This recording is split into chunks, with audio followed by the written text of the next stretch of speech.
Hey guys, it's Yogi here and welcome to episode 19 of the in-depth track guide series for Assetto Corsa Competizione. Just before we get into the video that's going to give you all the juicy details in order to improve your lap times around this track, I just wanted to say, if you're new to the channel and enjoying this in-depth track guide series, then please consider subscribing to the channel. It will be very much appreciated, and if you want to follow me on other social media pages, my links are down in the description below. For episode 19, we're going to be rounding out the British GT tracks with Oulton Park in the UK. The track's length is 2.69 miles, which equates to 4.30 kilometres, has a total of 17 corners, will require a setup that leans towards high downforce with soft to medium suspension, and then the key overtaking areas are going to be turns 1, turn 3, turn 4, turn 5, turn 10 and turn 16. As always, we'll start off with the pit entry slip road, and you can find that on the right hand side of the circuit as you're going over the grid. Once you get onto the slip road, you need to start braking as there's a slight kink on the entry into the pit lane, and then the line where you need to engage the pit limiter is going to be there at the end of the tyre barriers on the right hand side of the pit entry slip road. When exiting the pits, the point that you disengage the pit limiter is going to be just before the lay-by that is cut into the grass on the pit exit slip road. Once you've got here, obviously disengage the line, you then go through a right-handed turn on the inside of turn 1, and then you merge out onto the track on the right-hand side, ready for the little kink of turn 2. Moving on to the actual circuit itself, the braking point for turn 1 is going to be very tricky. There is no real reference in and around here. I tend to judge it by braking about 30 to 40 meters after the board with the right hand arrow on it, just as the white line starts pulling away from the edge of the grass on the left hand side of the track. You're going to brake hard, shift down into third gear trail, brake into the corner a little bit and aim to hook up a late apex at this point here, just off the inside curb. You should be in third gear. There is no camber in this corner, however there is a slight dip in the middle of the corner which does compress the suspension and give you momentarily a little bit more grip, so use that to your advantage. You want to be taking caution with this curb here on the inside in both the dry and wet conditions. It's not entirely bad if you do clip it, however there is a chance that it can unsettle the car and bounce it out wide. When it comes to the exit of the corner, we got a serrated curb out here with some grass creep beyond it. You'll be wanting to make use of this in the dry conditions, however you would want to be careful with track limits. You'll need to keep two wheels within the white lines, or at least touching the white line, to avoid invalidating your lap or getting yourself a track limits warning or potential penalty. And then when it comes to the wet conditions, you'll be wanting to avoid this curb and the grass creep pretty much entirely, as there's going to be a traction zone coming off the corner. Turn 2 is going to be a little right-handed kink that you don't need to worry about. Just get nice and close to the curb on the inside and then stay over to the right-hand side of the circuit for turn 3. You can see the braking zone here just before the two Pirelli boards there on the right hand side of the track. Fairly short braking zone. There is a little bit of a bump down here as well, so be careful of the brakes locking up, but we're going to let the car flow and roll through the corner and aim for a late apex. You want to try and keep the speed up and carry it through the turn to maximise the downforce and the grip coming through the corner. You should be in third gear. Once you hook up this late apex, you want to get in on the throttle and let the car track out wide. You can use this inside curb or clip it, at least in the dry conditions, and you probably be able to do so in the wet as well. Just take some caution with it in the wet conditions, because if you run the curve for too long, you may unsettle the car and pitch it into a slide. When it comes to the exit curb, you've got another serrated curb with yet more grass creep beyond it. You want to be making use of this once again in the dry conditions, however you do need to keep two wheels either on or within the white lines to avoid infringing on track limits. And then when it comes to the wet conditions, you should be able to use the curb and the grass creep out here. Do just take caution with it, as although you're going to be carrying a bit more speed and therefore going to have a little bit more aerodynamic grip, the curb is still going to be wet and quite slippery. We then come into the very fast left-hander of turn 4, and the best way to approach this corner is at this point here, just as the alternate layout branches off to the right hand side of the circuit, is to lift off the throttle and let the car coast and roll into the corner, aiming to hook up the apex around about this point.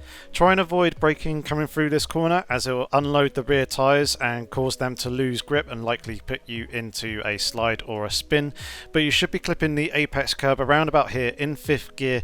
There's quite a lot of camber, so use that to your advantage, and you can run this curb or at least clip it in both the dry and wet conditions with no issue. Coming off the exit of turn 4, we very quickly come into the braking zone for turn 5, so try and keep the car tight to the left hand side of the circuit, and just as we get to the orange ends of the arm cone barrier there on the left hand side of the track, that is going to be our braking point for this right handed hairpin. We're going to brake hard, shift down into second gear, trail brake a little bit, and we're aiming to tuck the car into the inside curb and hold it pretty much all the way through the turn, apexing mid corner. There's a lot of camber here in this turn, so use that to your advantage to stay tight to the inside curb. You should be in first or second gear depending on the car's gear ratios, and then when it comes to the inside curb you can see that it is smooth and pretty flat. However, there is quite an aggressive verge there with the grass very close to it on the inside, so whilst you can use this inside curb, you don't necessarily need to be running it in either the dry or wet conditions. When it comes to the exit of turn 5, we once again have a serrated curb. However, this time there is no grasscrete out here, just grass. You can use this curb in the dry conditions, however it is rather bumpy, so it's best to avoid it if possible.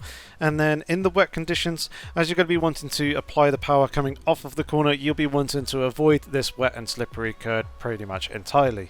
After the kink of turn 6, we're then into the braking zone for the turn 7, 8 and 9 chicane. Our braking point is going to be just after the bollard that is there on the right hand side of the track and just before the grey drain that is there on the right hand side of the circuit. You're going to get hard on the brakes, and you're actually going to be continuing to brake as you go through turn 7 and in towards turn 8. Try and straight line this as much as possible, feathering the brake in order to navigate through turn 7 and avoid locking up. Into the apex of turn 8, we can use plenty of curb on the inside. There is some dirt there as well, so we can make use of that. Just watch out for the curb because it is quite aggressive and you can potentially find your car bottoming out on that. We can use it in both the dry and wet conditions, pretty much no issue. And then coming through turn 9, there is a bit of a step up on the inside of this curb with some grasscrete there on the inside. However, if you get up onto this curb early enough, you shouldn't have any issues riding it in the dry conditions, as it shouldn't unsettle the car too much. However, you'll be wanting to avoid it in the wet as it will hurt your traction coming off the chicane. On the exit of turn 9 on the right hand side of the track is another exit curb. It's serrated out here with no grasscrete. You don't really actually need to be running this curb as the line coming off of turn 9 is relatively straight anyway. However, if you do want to run it in the dry conditions you can do so, but I would recommend avoiding this curb entirely in the wet. At the end of the straight, we then come into the next chicane where our braking point is going to be at the single slash board there on the left hand side of the track just before the marshal hut. Brake hard here, shift the car down into second gear, and we're going to be aiming to hook up the apex just on the lower part of the curb here on the inside. You want to avoid that larger stepped up part of the curb as that will heavily unsettle the car and put you offline for the following turn 11. You can use this curb in both the dry and wet conditions, no problem. You're then going to give a short squirt of the throttle before lifting off again and transitioning into the left hander of turn 11. We've got a serrated curb on the inside here which we can use. Just be careful of that tyre stack on the inside as clipping that may potentially damage the car. You don't need to actually brake for this left hander, you just need to coast as you go through it, and as I mentioned you can use this curb no issue, and this applies for both the dry and wet conditions. Off turn 11, try and keep the car as far left as possible to try and open up turn 12, where we're going to lift the car off and turn the car in and aim to hook up the inside curb at this point here. We should be in second gear. You can dip the wheels inside the curb onto that dirt, just be careful as it may bounce and unsettle the car. But usage of this curb and a little bit of dirt on the inside will be fine in both the dry and wet conditions. On the exit of turn 12 is a very aggressive serrated curb. Just beyond that is a little bit of grasscrete, but because the curb is very aggressive and also very bumpy, my general advice would be to avoid running this curb if at all possible. That's going to apply in both the dry and also wet conditions, as that's then going to give you the best run accelerating up the hill and along the next section of the circuit. We're going to skip the two little left-handed kinks of turns 13 and 14 as they're pretty much insignificant. So the next corner is going to be the double right-hander of turn 15. Our braking point is going to be just before the Sunoco sign that you can see here on screen, which is the second of the two Sunoco signs leading into this turn. We should be in third gear as we come through this double right-hander. You want to avoid clipping the inside curb in the first part, instead hang around about here, and then we're going to aim to actually clip the inside curb in the second part of the corner, which is where we're going to be mainly aiming to apex. This is a curb that we don't necessarily need to be touching, but we want to get very close to. You can use it in the dry conditions, however you want to take caution with it in the wet, as obviously it's going to be slippery and you don't want to be running the curb for too long. On the exit of the corner, we yet again have a serrated curb with some grasscrete there on the outside. You can make use of this in the dry conditions, and you should be doing so in order to carry some of the speed coming off the turn. And then when it comes to running this curb in the wet conditions, you should be fine to do so, as you're going to have a little bit more speed and a little bit more downforce and a little bit more grip. However, do take caution as the curb is going to be wet and slippery. We then come into the final braking zone for turn 16. We're going to be braking just before we get to the board with the right-handed arrow that's there pictured on the left-hand side of the circuit. If this gets taken out, then you're obviously going to struggle for reference, as there isn't too much other reference points to use coming into this corner. This is the point that we're going to be apexing here on the inside curb.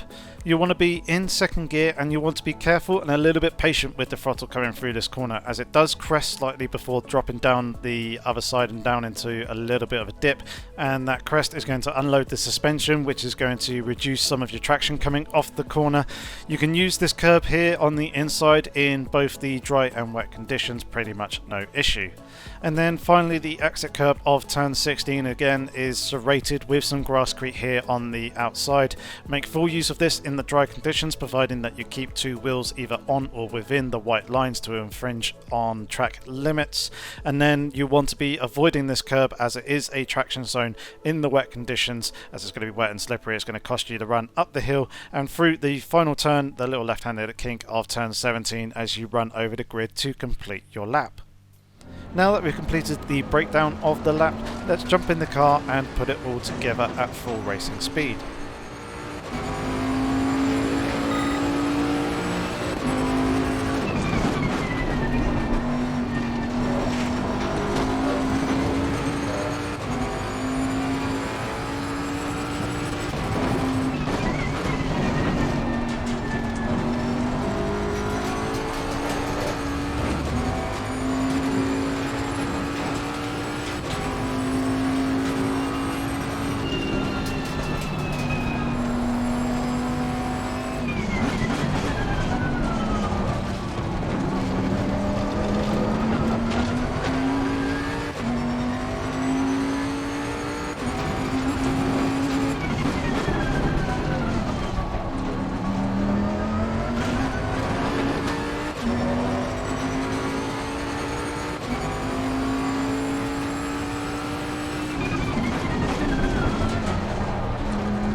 So now that we set a pretty reasonable lap around Oulton Park, I just want to finish off the episode by saying please be mindful of what your car and car setup is capable of. Some cars will be able to brake a little bit later than others. Some cars will be able to take curbs better than others. It's obviously going to be dependent on your car setup. It may have a slight factor as well. And then obviously the weather conditions are going to play a factor too. Obviously, I've tried to highlight these things where possible, but please do take note and obviously apply accordingly to the session, race or conditions that you're driving in. Other than that, thank you very much for watching the episode. If you enjoyed it, please give it a like, and if you want to support the channel, please consider subscribing, and if you hit the bell notification, you'll be notified each time a video goes live and you won't miss out on any future content. I hope to see you back for the next one. Until then, have fun, stay safe and take care.